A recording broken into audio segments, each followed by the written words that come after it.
नमस्कार, शाम के 7 बजने वाले हैं। खबर दमदार के इस वक्त के बुलेटिन के साथ मैं हूं अनुपम। प्रदेश की हर छोटी बड़ी खबरों को लेकर वाराणसी पुलिस ने काशी विश्वनाथ में दर्शन करवाने के नाम से ठगी करने वाले फर्जी पुजारियों को गिरफ्तार किया है।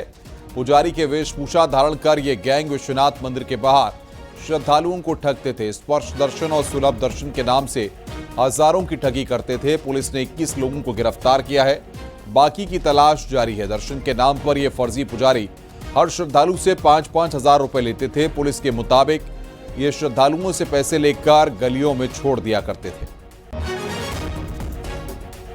द्वारा थाना दशा समेत और चौक से टीमों का गठन किया गया। इन टीमों के द्वारा जो है विभिन्न जगहों से कुल 21 लोगों की गिरफ्तारी की गई है, जो कि श्रद्धालुओं से अवैध पैसे की मांग कर रहे थे।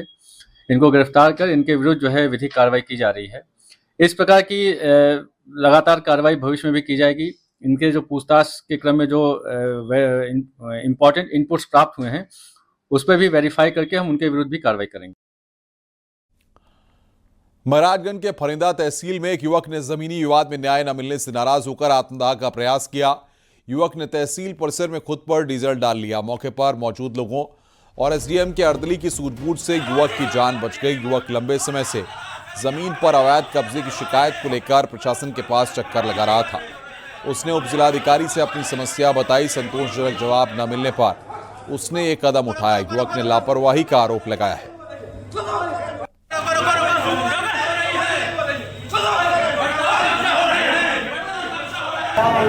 हमारा 1/2 का हिस्सेदार है। 1118 रकबा है। धानी वाले मार्ग पर हमारे विपक्षी जबरदस्ती काबिज कर रहे हैं। 1100 में 18 नंबर में देवनाथ रामदास और केशवनाथ पेट्रोल पंप रामदास का पास हुआ काबिज कर रहा है। मुकदमा उसका कमीशनिंग चल रहा है, लेकिन हम यहाँ डिप्टी साहब के यहाँ जाए ये भी नहीं के फॉरवर्ड कर रहे हैं। डीएम के पास डीएम पास कर गए, फॉरवर्ड कर रहे हैं। बुलंदशहर में पुलिस ने 2 वाहन चोरों को गिरफ्तार किया और बड़े चोर गैंग का पर्दाफाश किया। कब्जे से 7 बाइक और एक स्कूटी बरामद की गई है। ये लोग चोरी की गई बाइक के पार्ट्स अलग अलग कर उन्हें अवैध रूप से बेचते थे। पुलिस जांच में यह भी सामने आया है कि दोनों आरोपियों का आपराधिक इतिहास बेहद लंबा रहा है। कई राज्यों की पुलिस को इनकी तलाश थी। अंतर्राज्यीय वाहन चोर के 2 लोगों को गिरफ्तार किया गया है। इनके नाम क्रमशः नीरज और आमिर हैं। इनके पास से चोरी की 8 मोटरसाइकिलें बरामद हुई हैं, जिसमें से 2 मोटरसाइकिलें कनेक्ट हुई हैं जो क्रमशः पलवल और दिल्ली से चोरी की गई थी। इसके अलावा इनके पास से 2 अवैध चाकू भी बरामद हुए हैं। दोनों आरोपियों का आपराधिक इतिहास भी रहा है और ये कई बार जो है गाजियाबाद से वाहन चोरी में जेल जा चुके हैं और इनके खिलाफ गैंगस्टर की भी कार्रवाई की गई है। कौशाम्बी में बीते 15 मई को हाईवे पर हुई 5 लाख की लूट का पुलिस ने खुलासा कर दिया और 2 बदमाशों को गिरफ्तार किया है। दोनों आरोपी प्रवीण सिंह देवदा और निर्मल सिंह देवदा गुजरात के पंथवाड़ा के रहने वाले हैं। लूट पूरी साजिश के तहत रची गई थी। आरोपी निर्मल सिंह ने अपने मामा धवल पटेल के साथ मिलकर इस वारदात को अंजाम दिया। लूट का मकसद पिता के बैंक कर्ज को चुकाना था। गुजरात का व्यापारी भावेश कुमार बारोट प्रयागराज से हवाला का कनेक्शन कर दिल्ली जा रहा था। जैसे ही बस ढाबे पर रुकी, 3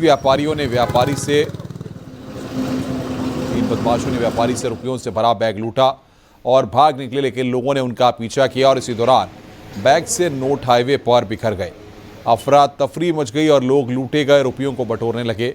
फिलहाल तीसरा आरोपी फरार है और पुलिस उसकी तलाश में जुटी हुई है।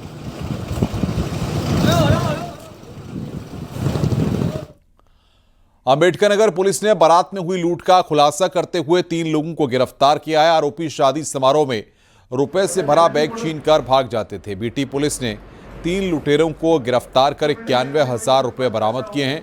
ये लुटेरे दूल्हे के फूफा से रुपए से भरा बैग छीनकर फरार हो गए थे। कल इनकी गिरफ्तारी की गई है। 3 अभियुक्तों को पकड़ा गया है। इनके द्वारा पूछताछ में बताया गया है कि इनके द्वारा इस प्रकार की जो घटना है सेम मोडस ऑपरेंडी की, जो अपने रेंज के जो जनपद हैं अयोध्या और अंबेडकर नगर और सुल्तानपुर, उसमें भी सेम मोडस ऑपरेंडी में इस तरह की घटना को अंजाम दिया गया है। इनके द्वारा जो है रिकवरी में जो 100% रिकवरी हमारे यहाँ जो घटना हुई थी उसकी रिकवरी की गई है। इसके अलावा जो अन्य जनपदों में जो घटनाएं की गई थी उसका भी जो है माल इनसे रिकवर किया गया है। बुलंदशहर में अपहरण और रंगदारी के मामले में शामिल 4 आरोपियों को पुलिस ने गिरफ्तार किया। आरोपियों के पास से 2 तमंचे और कारतूस बरामद किए गए हैं। घटना 8 जून को रोडवेज बस स्टैंड के पास स्थित एक होटल में हुई है। पीड़ित नीरज कुमार अपने एक दोस्त के साथ होटल गया था। दोस्त के जाने के बाद नीरज एक लड़की से मिलने होटल के कमरे में गया। कमरे में पहले से मौजूद 4 लड़कों ने नीरज के साथ मारपीट की, फिर कार में बैठाकर ट्यूबवेल पर ले गए। वहां उसे बांधकर 70,000 रुपए की फिरौती मांगी, लेकिन इस बीच घटना की सूचना किसी तरह पुलिस को मिल गई। पुलिस की विशेष टीम सादे कपड़ों में मौके पर पहुंची और समय रहते पुलिस ने ट्यूबवेल पर पहुंचकर पीड़ित युवक को आरोपियों के चंगुल से आजाद करवाया, साथ ही आरोपियों को गिरफ्तार किया। 4 अभियुक्त गिरफ्तार किए गए हैं।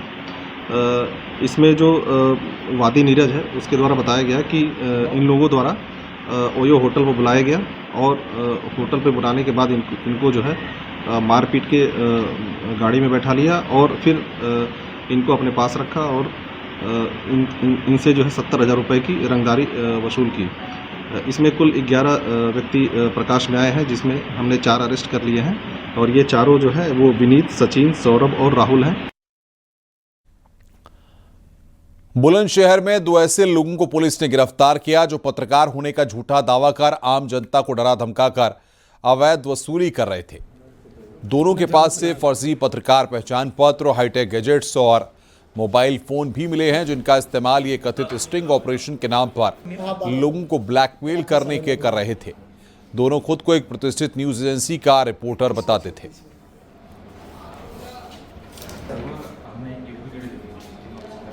जब इसमें तफ्तीश करी गई तो यह तथ्य प्रकाश में आया कि यह 2 व्यक्ति हैं। एक का नाम है अभिषेक राणा, दूसरे का नाम है प्रभात कुमार। ये दोनों रहने वाले हैं थाना धौलाना, जनपद हापुड़ के।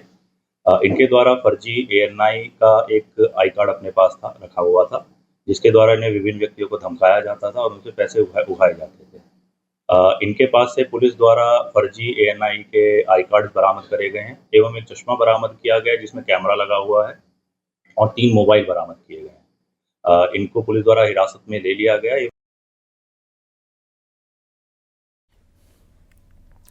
पीलीभीत के युवा आवास पर चल रहे समाजवादी पार्टी के जिला कार्यालय को खाली करने के लिए प्रशासन ने समाजवादी पार्टी को 6 दिन का और टाइम दिया है। आज नगर पालिका के अधिकारियों और पुलिस टीम सपा ऑफिस को खाली कराने पहुंची थी। इस दौरान सपा कार्यकर्ताओं और पुलिस के बीच नोकझोंक हुई। मामले की सूचना लगते ही मौके पर कई अफसर सहित 5 थानों की पुलिस फोर्स और PSC तैनात की गई। सपा कार्यकर्ताओं की ओर से 6 महीने का समय मांगा गया, लेकिन नगर पालिका के अधिकारियों ने 6 दिन का समय दिया है। अंत में जाके नगर पालिका के अधिकारियों द्वारा सबके सामने बैठ कर मीटिंग हुई, तो निर्णय लिया गया कि इनको 6 दिन का समय दिया जाता है। 6 दिन में ये अपना जो भी सामान यहाँ से हटाना चाहें हटा देंगे और 6 दिन के बाद में तत्काल हम सुबह इन पर नगर पालिका अपना कब्जा ले लेंगे। इसके लिए सहमत है और समाजवादी पार्टी कार्यालय की तरफ से हमें लिख के मिल गया कि 6 दिन का हमें समय दे दिया गया है और 6 दिन बाद हम लोग स्वयं शिक्षा से इसको। प्रयागराज से इस वक्त की बड़ी खबर आ रही है। स्मैक के साथ एक तस्कर को गिरफ्तार किया गया है। बरामद स्मैक की कीमत 1.40 करोड़ बाराबंकी का रहने वाला है। आरोपी प्रयागराज में स्मैक डिलीवरी करने के लिए आया था।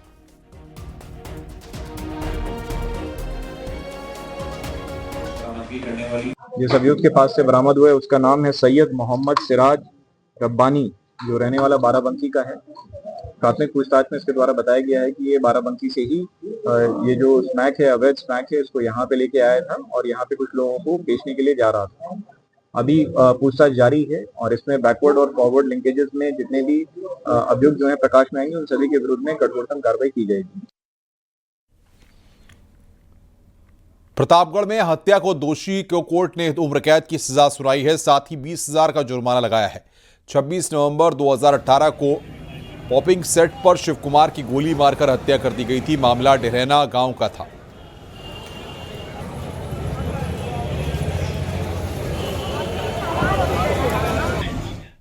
आजमगढ़ में पति से विवाद के बाद पत्नी ने सो रहे बच्चों पर चाकू से हमला कर दिया। हमले में 6 साल की बेटी किट्टू की मौत हो गई, जबकि 3 साल के बेटे विक्की को गंभीर हालत में जिला अस्पताल में भर्ती कराया गया है। वहीं पीड़ित पति ने पत्नी के खिलाफ तहरीर देकर कार्रवाई की मांग की है। पूरा मामला मेहनगर थाना क्षेत्र के गौरा गांव का है। सुनील यादव गौरा गांव के रहने वाले हैं।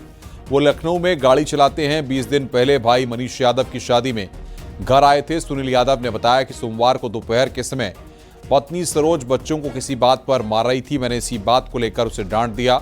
इसी से नाराज होकर पत्नी ने बच्चों पर चाकू से हमला किया।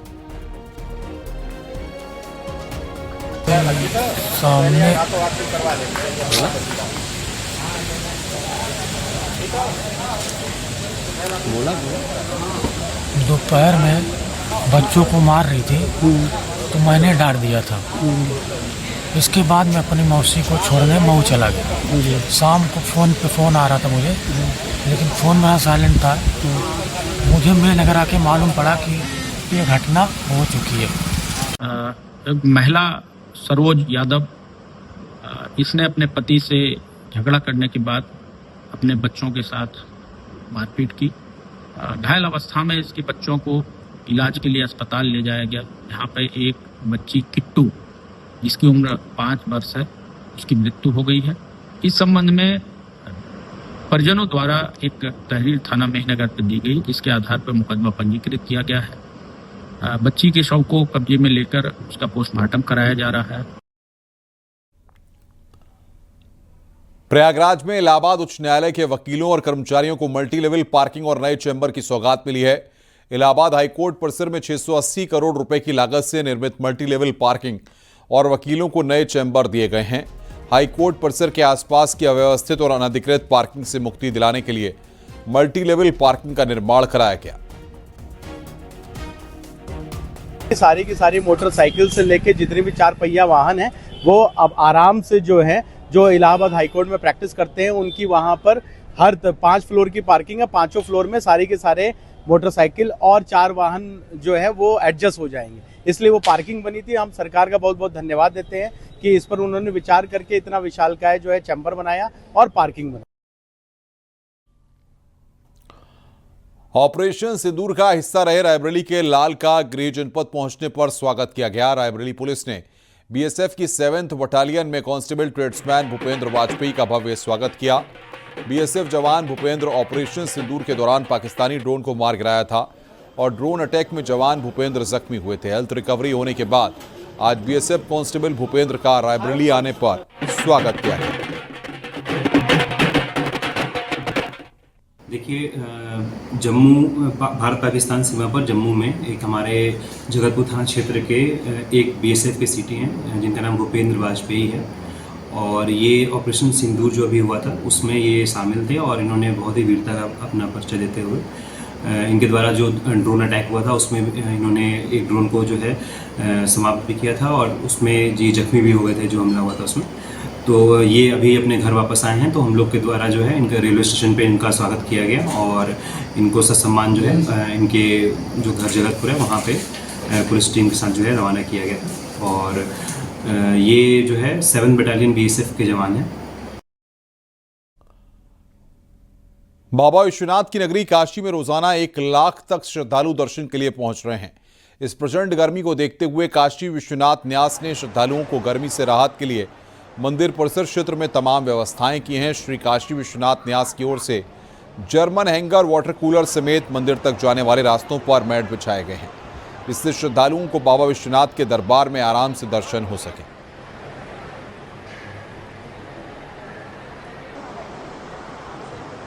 दोपहर के समय भीड़ काफ़ी कम रह रही है, जो श्रद्धालुओं की संख्या काफ़ी कम रह रही है और लगातार जो ग्रीष्म ऋतु है उसके चलते मंदिर न्यास ने तमाम प्रबंध किए हैं, जिनमें से जो जर्मन हैंगर्स लगाए गए हैं, उसमें मिस्ट फैन इंस्टॉल किए गए हैं। लगातार ORS का वितरण, ग्लूकोज का वितरण, मट्ठा भी लोगों को पिलाया जा रहा है, शरबत पिलाया जा रहा है, ठंडे शीतल जल की व्यवस्था की गई है, वाटर कूलर्स लगाए गए हैं। जो मैट हम लोगों ने किया है वह बिल्कुल अभिनव प्रयोग है। जो पहली बार जो पटसन की मैट है, जो महंगी पड़ती है क्वायर मैट से, लगभग 2 दाम में पड़ती है। वाराणसी के सरकारी स्कूलों में मंगलवार को समर कैंप समापन हुआ। कंपोजिट स्कूलों में आयोजित समर कैंप में बड़ी संख्या में बच्चों ने हिस्सा लिया। इस दौरान बच्चों ने कई तरह की एक्टिविटी में हिस्सा लिया। खेल प्रतियोगिताएं, क्राफ्ट और आर्ट की प्रतियोगिताओं के साथ गीत संगीत के कार्यक्रमों का भी आयोजन किया गया। टेम्परेचर ज्यादा है इसलिए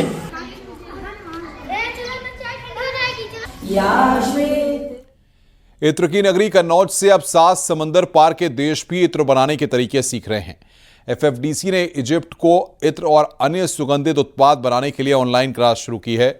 सेंटर के वैज्ञानिक और प्रोफेसर इजिप्ट के वैज्ञानिकों और प्रोफेसर को कन्नौज के हजारों साल पुराने देसी इत्र बनाने के तरीके बता रहे हैं। इजिप्ट के वैज्ञानिक और प्रोफेसर कन्नौज से ट्रेनिंग लेकर अपने देश में लोगों को इत्र बनाना सिखाएंगे, जिससे वहां रोजगार और उद्योग के नए रास्ते खुल सकें। मुख्य रूप से जो वहाँ की गवर्नमेंट है, वहाँ का इन्वॉल्वमेंट के बिना तो ये हो नहीं सकता, क्योंकि वहाँ पर ये GIZ है, यूरोपियन इन्वेस्टमेंट बैंक है और ऐसे कई ऑर्गेनाइजेशंस हैं, MF स्ट्रेटजी है, जिनको गवर्नमेंट ने आदेश दिया कि आप इस तरह का काम कीजिए।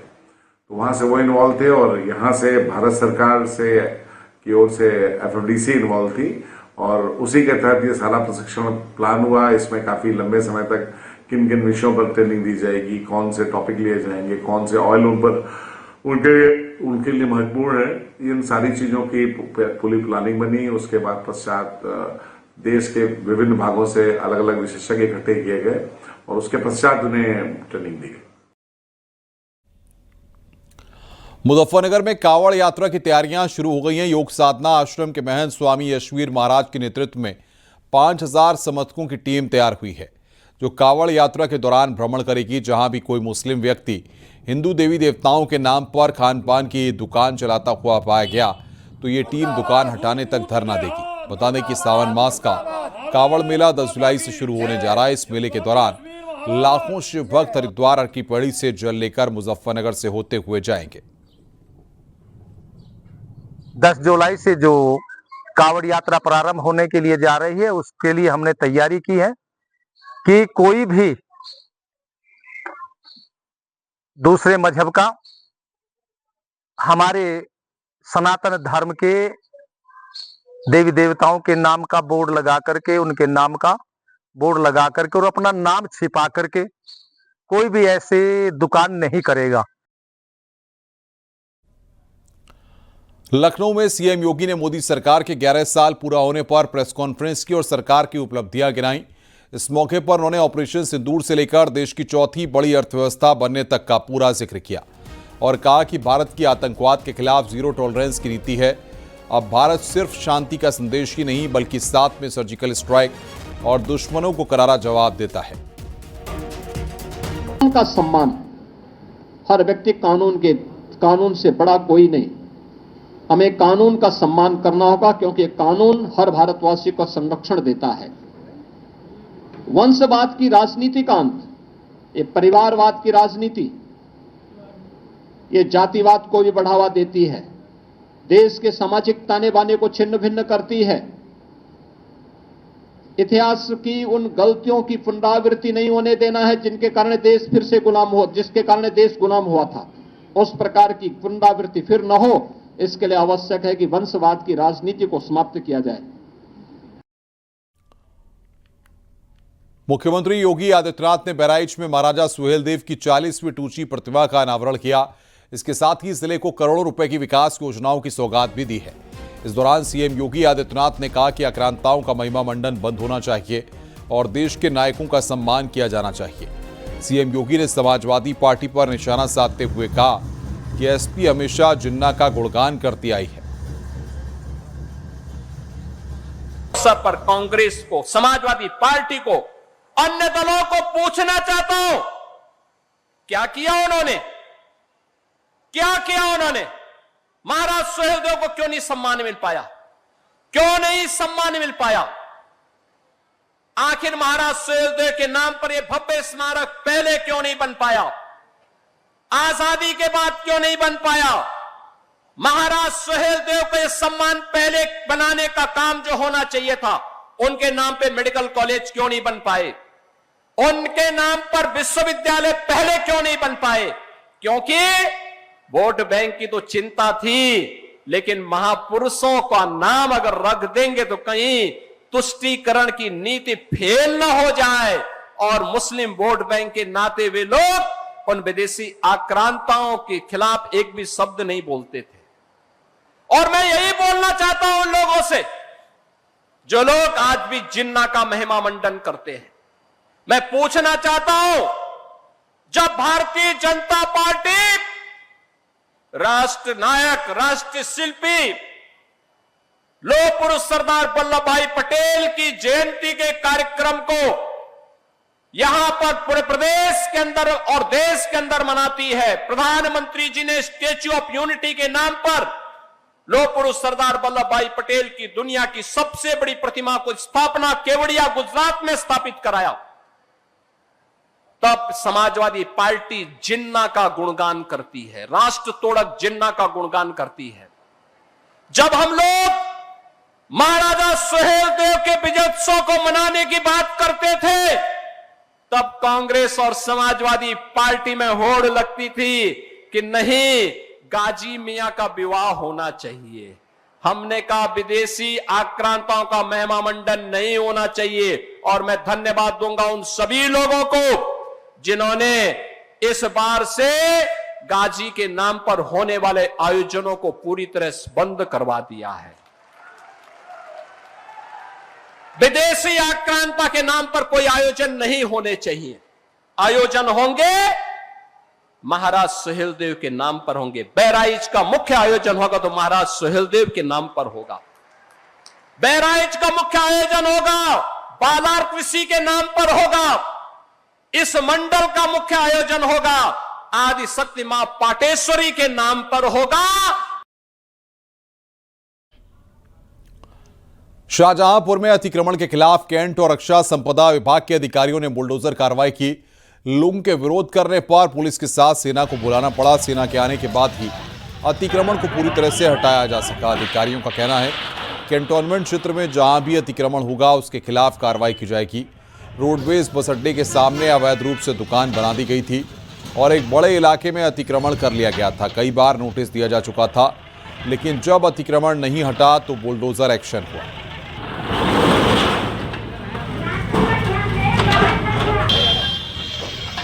तो माननीय न्यायालय में एक वाद भी आयोजित किया हुआ था इन लोगों ने, वो 30 मार्च को उसका आदेश भी आ गया है। तो माननीय न्यायालय के आदेश के अनुपालन में आर्मी, रक्षा संपदा अधिकारी, कैंट बोर्ड, स्थानीय पुलिस प्रशासन और अपने मजिस्ट्रेट साहब के सहयोग से इसको उठाया जा रहा है।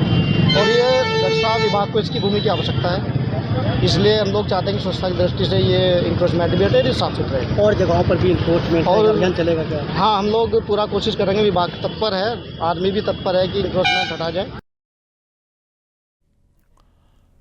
बागपत में एनकाउंटर के बाद पुलिस ने 25,000 के इनामी आमिर को गिरफ्तार किया। गोली लगने से घायल बदमाश को अस्पताल में भर्ती कराया गया है। बदमाश आमिर पर दिल्ली एनसीआर में चोरी के कई मुकदमे दर्ज हैं। बदमाश की निशानदेही पर एक तमंचा, बाइक और चोरी का सामान बरामद किया गया। पकड़ा गया बदमाश अपने साथियों के साथ मिलकर किसी बड़ी वारदात को अंजाम देने की फिराक में था, लेकिन उससे पहले ही पुलिस ने मुखबिर की सूचना पर दबोच लिया।